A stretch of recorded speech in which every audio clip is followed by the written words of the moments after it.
बड़े खबर निकल के आघू आहे बलौदाबाजार जिला के पलारी क्षेत्र ले जिहां खनिज विभाग ह बड़का कार्रवाई करत हुए 11 हाईवा ला जब्त करे हे।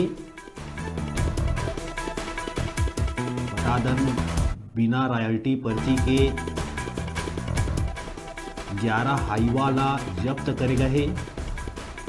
खनिज विभाग ह बड़े कार्रवाई करत हुए रात के 2 बजे बड़े कार्रवाई करे हे। अवैध रेत उत्खनन में लगे 11 हाईवा ला जब्त करे हे। बता दन खनिज विभाग मोहान घाट में बिना रॉयल्टी के 11 हाईवा ला जब्त करे हे। बड़े कार्रवाई माने जाए। खनिज विभाग के लगातार शिकायत मिलत रही पलारी के मोहार रेत घाट में खनिज माफिया सक्रिय है।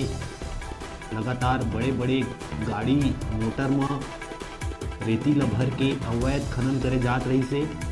लगातार शिकायत मिले के बाद खनिज विभाग जागिस और एमा कार्रवाई करत हुए रात के 2 बजे 11 हाईवा ऊपर कार्रवाई करे गए। जब्त करके हाईवा मन ला गिरपुरी थाना में रखे गए।